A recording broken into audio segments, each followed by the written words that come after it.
बारिश में गरीब बेटी की रसोई। बहुत जोरों से बारिश हो रही थी। सभी लोग अपने घरों में होते हैं। बारिश की वजह से कोई भी यहाँ वहाँ कहीं दिखाई नहीं देता। गांव में सभी के पक्के मकान थे, लेकिन गांव में एक परिवार रह रहा था जिनका कच्चा मकान था।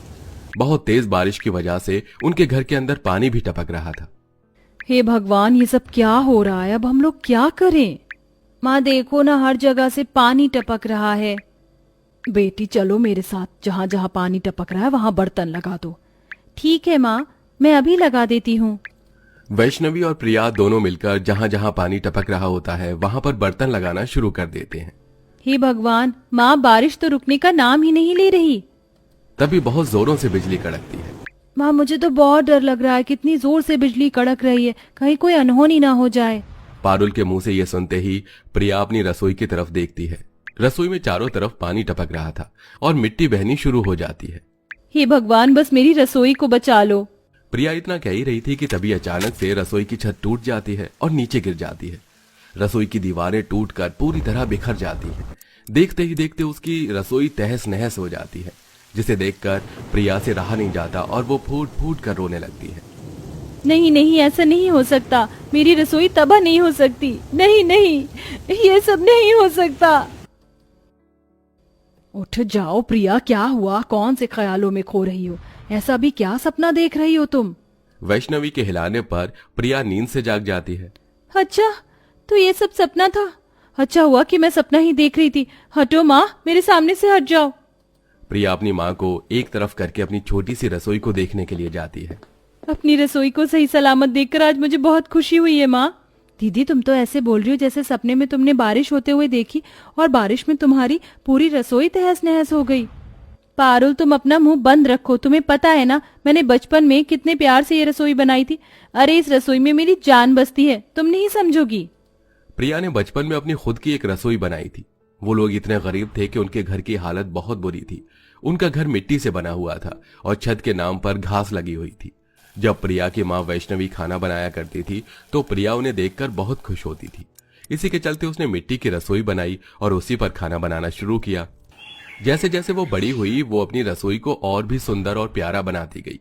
जैसे उसने मिट्टी के बर्तन बनाना शुरू किया, सुंदर सा चूल्हा बनाया और वहां लाल रंग से अच्छे अच्छे डिजाइन भी बनाए। मेरी रसोई मेरे लिए बहुत मायने रखती है। इसमें मेरा पूरा बचपन निकला है और वैसे भी अभी कौन सा मैं बड़ी हो गई हूँ, बस थोड़ी सी समझदार ही तो हुई हूँ। प्रिया की ये बात सुनकर उसकी माँ वैष्णवी हंसने लगती है। मेरी प्यारी सी गुड़िया, तुम कब इतनी बड़ी हो गई मुझे पता ही नहीं चला। चलो अच्छा है, जल्दी से बड़ी हो जाओ, इस घर को तुम्हें ही संभालना है। अपनी माँ के ये शब्द सुनकर प्रिया बहुत खुश होती है। तभी पारुल कहती है, माँ मैं जानती हूँ कि आप मुझे नहीं बल्कि दीदी को ही प्यार करती हो। आप मुझे प्यार कब करोगी? ऐसा नहीं है पारुल, मैं तुम दोनों को बराबर प्यार करती हूँ। तुम भी ना बहुत ज्यादा सोचती हो। वैष्णवी के इतना कहते ही उसकी बेटी उसे गले से लगा लेती है। तभी उसके पिता मजदूरी करके घर पर आते हैं। पूरी रात हो गई, सारी रात मजदूरी करते करते निकल गई। बहुत थक गया हूं मैं। अच्छा, आप हाथ मुंह धो लो, मैं कुछ बना देती हूँ खाने के लिए, फिर आप सो जाना। वैष्णवी इतना कहकर रसोई में कुछ खाना बनाने जा रही होती है कि तभी उसकी बेटी कहती है, रुक जाओ माँ, मैं पिताजी के लिए कुछ बनाकर लाती हूँ। प्रिया अपनी रसोई में जाती है और वहां पर वो अपने पिता के लिए मिट्टी के बर्तनों में खाना बनाती है। मिट्टी के बर्तनों में खाना बहुत स्वादिष्ट बनता है। देखो पिताजी, मैंने आपके लिए दाल चावल बनाए हैं। तुम बहुत बड़ी हो गई हो और समझदार भी। ये लो 5 रुपए, इनसे चीज खा लेना। 5 रुपए लेकर प्रिया बहुत खुश होती है और विनोद कमाए हुए पैसे अपनी पत्नी वैष्णवी को दे देता है। वैष्णवी, इन पैसों से हमें राशन खरीदना है, ये संभाल कर रख लो। ठीक है जी, मैं इन पैसों को संभाल कर रखूंगी। वैष्णवी उन पैसों को संभाल कर रख देती है। इधर विनोद खाना खाकर सो जाता है। ऐसे ही सारा दिन बीत जाता है और शाम हो जाती है। शाम को अचानक से मौसम बिगड़ने लगता है और काली घटा छा जाती है। कितना सुहावना मौसम हो गया, बहुत ठंडा ठंडा भी लग रहा है। हे भगवान, बारिश का मौसम हो रहा है, सावन शुरू हो गया और ये सावन की पहली बारिश होगी जो कि बहुत तेज होगी। क्या हुआ माँ, आप क्यों डर रही हो? तुम तो जानती ही हो हम कितने गरीब हैं। पूरे गांव में सिर्फ एक हमारा ही मिट्टी का घर है और सभी के पक्के मकान हैं। अगर बारिश हो गई तो हमारा मकान पानी में बह जाएगा। तभी विनोद सुबह से शाम तक अपनी नींद पूरी करके घर के बाहर आता है। क्या हुआ वैष्णवी, परेशान नजर आ रही हो। देखो ना, बारिश शुरू होने वाली है। अगर बारिश शुरू हो गई तो हमारे मिट्टी के घर का क्या होगा? तुमने सही कहा, ये तो मैंने सोचा ही नहीं। जो पैसे मैंने तुम्हें रखने के लिए दिए थे, जाओ उन पैसों को लेकर आओ। वैष्णवी पैसे लाकर विनोद को दे देती है, जिसके बाद विनोद उन पैसों को लेकर एक दुकान पर जाता है और वहां से प्लास्टिक की तिरपाल खरीदता है। राशन के लिए मैं और मजदूरी करके पैसे कमा लूंगा, लेकिन अगर हमारा घर पानी में बह गया तो बहुत दिक्कत हो जाएगी। चलो वैष्णवी, मेरे साथ मदद करवाओ और इसे छत पर लगवा दो। हाँ जी, आपने बिल्कुल सही कहा, मैं आपकी मदद करती हूँ। अब दोनों पति पत्नी मिलकर पूरी छत को तिरपाल से ढक देते हैं, लेकिन बेचारी प्रिया की रसोई रह जाती है। जैसे ही वो अपने घर पर उस प्लास्टिक की तिरपाल को लगाते हैं, उसी वक्त बारिश शुरू हो जाती है। अच्छा हुआ सही वक्त पर हमने पूरे घर को बचा लिया, नहीं तो घर में पानी टपकता रहता और सारा घर बेकार हो जाता। वैष्णवी, तुमने बिल्कुल सही कहा, लेकिन मैं ये सोच रहा हूँ कि इस बारिश के चलते तो मुझे मजदूरी पर बुलाएंगे भी नहीं, फिर हम लोग खाना क्या खाएंगे? फिलहाल तो राशन के चावल और अनाज रखा है, उसी से काम चला लेंगे। हाँ, ये भी ठीक रहेगा। बाहर बारिश होते हुए देख प्रिया की नजर उसकी रसोई पर ही जाती है और उसकी रसोई के अंदर पानी टपकना शुरू हो जाता है।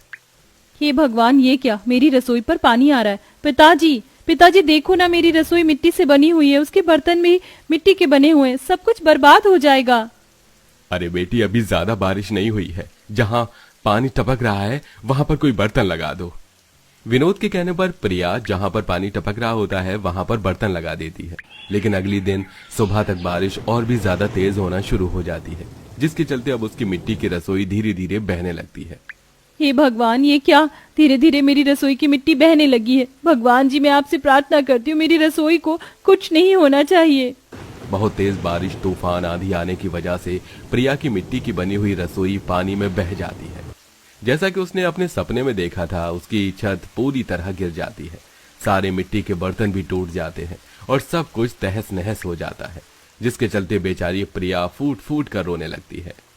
नहीं नहीं नहीं, जैसा मैंने सपने में देखा था बिल्कुल वैसे ही हो गया। पिताजी, मेरी पूरी रसोई खराब हो गई, अब मैं क्या करूं, मैं कहाँ खाना बनाऊंगी? अपनी खुद की रसोई प्रिया का बहुत बड़ा सपना था जो कि टूट चुका था। अब वो बहुत ज्यादा परेशान हो गई थी। उसके पिता उसे हौसला देते हैं। अरे कोई बात नहीं बेटी, यह सब तो होता ही रहता है, मैं तुम्हारी रसोई दोबारा बनवा दूंगा, भरोसा रखो मुझ पर। पिताजी, हम जैसे गरीबों के साथ ही ऐसा क्यों होता है? जिस रसोई में मैंने अपना पूरा बचपन गुजार दिया, आज वो तहस नहस हो गई।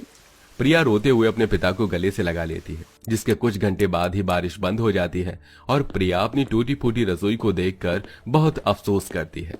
इधर उसकी माँ वैष्णवी की तबीयत खराब हो जाती है, जिसके चलते उसके पिता उससे कहते हैं, बेटी, मुझे मजदूरी पर जाना है, तुम खाना बना दोगी क्या?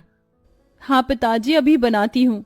प्रिया घर के बाहर से कुछ ईंट लेकर आती है और उन्हें घर के अंदर लाकर चूल्हा बनाती है, जिसके बाद वो उनके ऊपर खाना बनाना शुरू करती है और वो अपने पिता के लिए बहुत स्वादिष्ट खाना बनाकर परोसती है।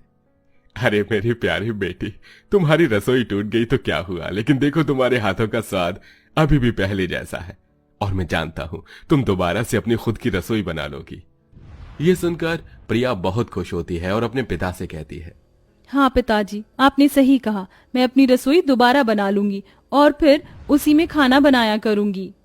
बारिश बंद होने के बाद प्रिया इस बार पक्की ईंटों से अपनी रसोई बनाती है, जिसमें उसके पिता उसकी मदद करते हैं। वो सीमेंट से उसकी रसोई को पूरा पक्का कर देते हैं। देखते ही देखते विनोद पैसे कमाने के बाद अपने घर को भी पक्का करवा लेता है, जिसके बाद गरीब बेटी की रसोई फिर कभी नहीं टूटती। चाहे जितनी भी बारिश हो, प्रिया उसमें आराम से बैठकर खाना बनाती है और खुशी खुशी से रहती है।